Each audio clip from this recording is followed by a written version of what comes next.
Good morning student, welcome to physics class. आज हम start करते हैं सिलेबस की first unit, that is units and dimensions. Units and dimensions. सबसे पहले आपको पता होना चाहिए कि फिजिक्स क्या है। आपके सिलेबस में अप्लाइड फिजिक्स है, और चलो इससे भी पहले देखते हैं साइंस क्या होती है। पहले 6th क्लास से स्टार्ट होती थी, आजकल तो 3rd 4th से साइंस इंक्लूड हो गया आपके सिलेबस में। What do you mean by science, ये तो आपको पता ही होना चाहिए, कोई भी पूछ सकता है आपसे। तो साइंस हमारे पास एक लैटिन वर्ड साइंटिया से लिया हुआ वर्ड है। This is taken from the word scientia. Scientia का मीनिंग जो होता है that is to know.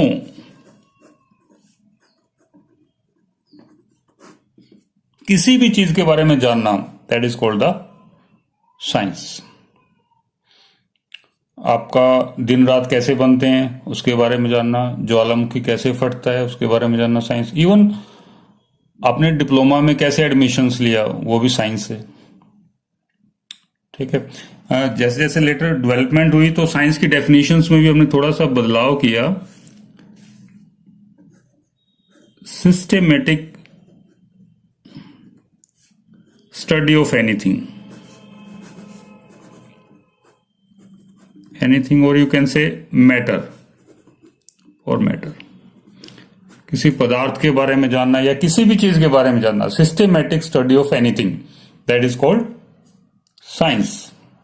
Systematic का मतलब यहां पे क्या है हमारे पास, स्टेप बाय स्टेप।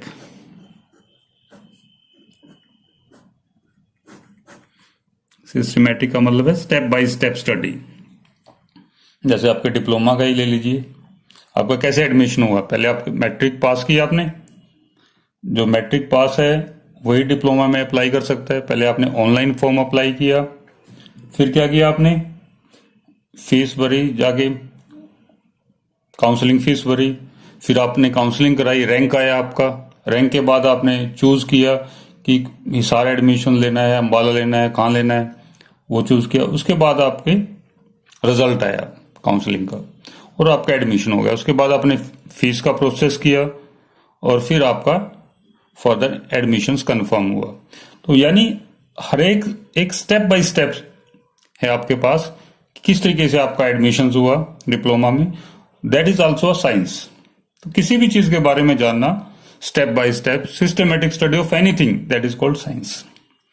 साइंस के फर्दर हमारे पास, जैसे आप 6th क्लास में आते हो, साइंस के 2 पार्ट हो जाते हैं। One is of physical science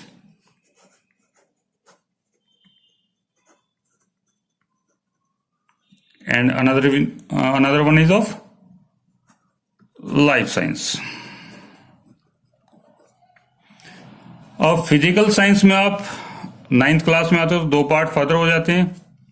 that is one is of physics and another one is of chemistry.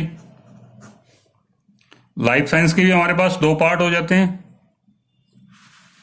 One is of botany and another one is of zoology. Life science में आप botany और zoology पढ़ते हो। Botany में क्या होता है, क्या पढ़ते हैं हम, पेड़ पौधों के बारे में पढ़ते हैं, कैसे उनकी ग्रोथ होती है, सारा कुछ पढ़ेंगे बॉटनी के अंदर। और जूलॉजी के अंदर जीव जंतुओं के बारे में पढ़ेंगे, कैसे उनकी ग्रोथ होगी, कैसे उनका सिस्टम वर्क करेगा। केमिस्ट्री में हम क्या पढ़ते हैं, केमिस्ट्री हम केमिकल प्रोसेस के बारे में पढ़ते हैं। ह्यूमंस बॉडी के अंदर है या बाहर जो भी केमिकल रिएक्शंस होता है हमारे पास, सारा हम केमिस्ट्री के अंदर पढ़ते हैं।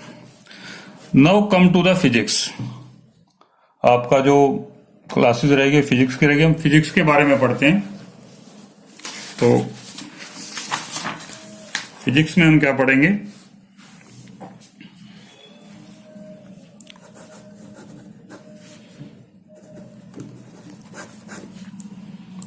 फिजिक्स जो है हमारे पास, that is taken from the word फिजिसाइक।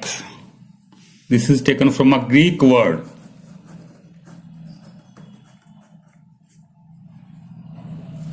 And what is the meaning of physipsych? That is nature.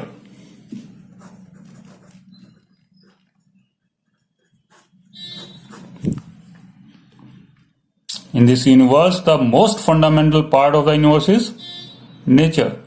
So, most fundamental part of the science is physics. So, physics is that branch of science which deal with the nature and natural phenomena. यानी physics हमारे पास science की वो branch है जो कि study करती है इसके बारे में. We study about the nature and its phenomena, natural phenomena.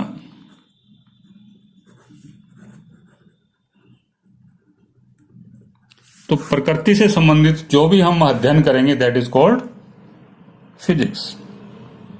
तो आपके जो इन्वायरमेंट है सारा, दिन रात कैसे बनते हैं, ज्वालामुखी कैसे फटता है, जो भी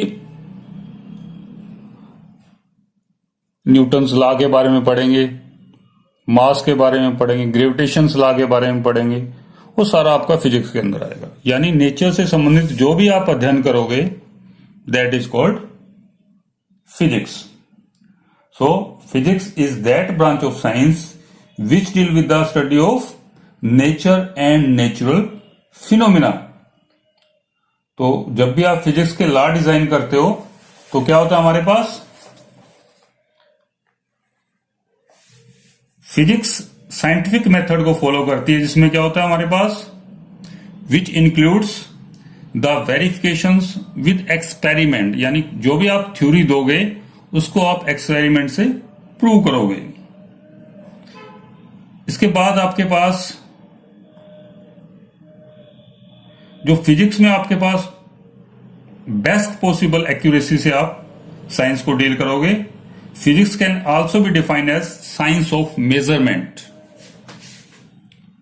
सो फिजिक्स जनरल हम डेफिनेशन फिजिक्स की बोलेंगे. फिजिक्स आपके पास साइंस की वो ब्रांच है जो नेचर, प्रकृति और प्रकृति से संबंधित जो भी अध्ययन करती है that is called physics.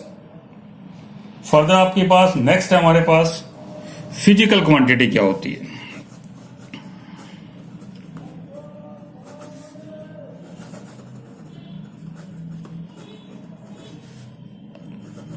Physical quantities क्या है. तो फिजिकल क्वांटिटीज हमारे पास क्या है, any quantity which can be measured is called a physical quantity. Also they explain the law of physics.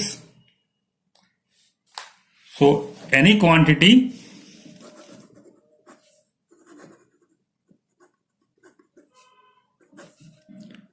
that can be measured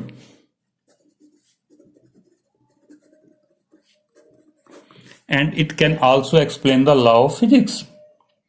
For example, speed ले लीजिए आप, velocity ले लीजिए, टाइम ले लीजिए, mass, accelerations, force, work, power, energy etcetera. सारी physical quantity हमारे पास जिनका आप माप तोल कर सकें. अभी बताया था हमने फिजिक्स क्या हमारे पास, साइंस ऑफ मेजरमेंट. इस तरीके से फिजिकल क्वांटिटी क्या हमारे पास, जो भी क्वांटिटी है जो कि मापी जा सके, विच कैन बी मेजरेबल. तो स्पीड आपने हिंदी में पढ़ा हुआ गति, वर्क, पावर, एनर्जी, फोर्स, बल पढ़ा होगा अपने, फोर्स को हम बल बोलते हैं हिंदी में. वर्क कार्य, पावर, एनर्जी एटसेट्रा. तो सारी क्वांटिटी जिनको हम माप सकते हैं उनको हम फिजिकल क्वांटिटी बोलते हैं. अभी बात की हमने मेजरमेंट की बात की थी अभी. तो मेजरमेंट क्या होती है,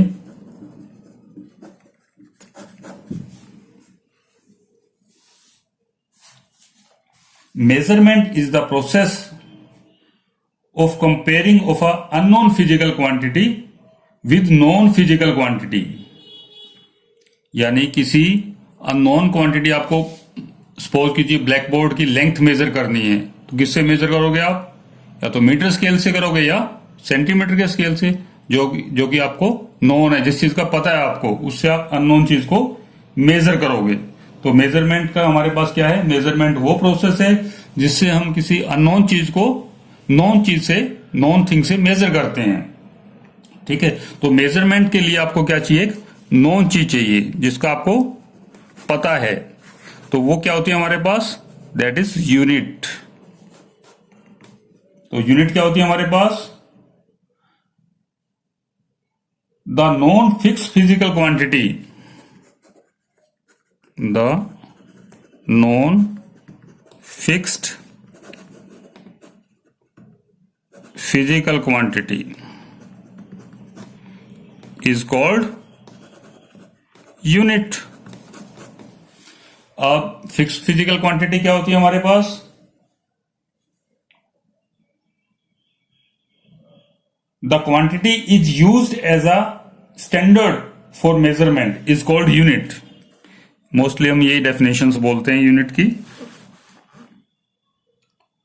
the quantity is used as a standard for measurement, यानी standard measurement of a physical quantity is known as unit. Standard measurement of physical quantity is called as unit।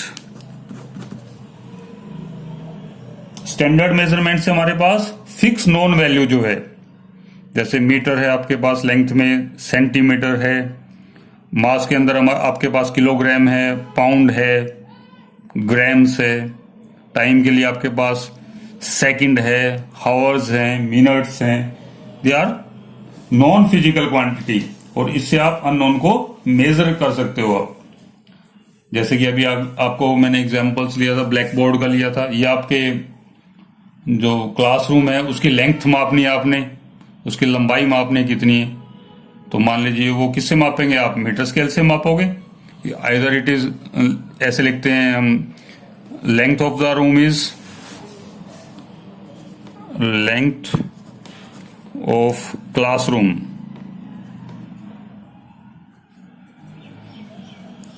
Is equal to, suppose कीजिए आपके पास 12 metre suppose कीजिए, यानी metre क्या आपके पास? Non physical quantity metre.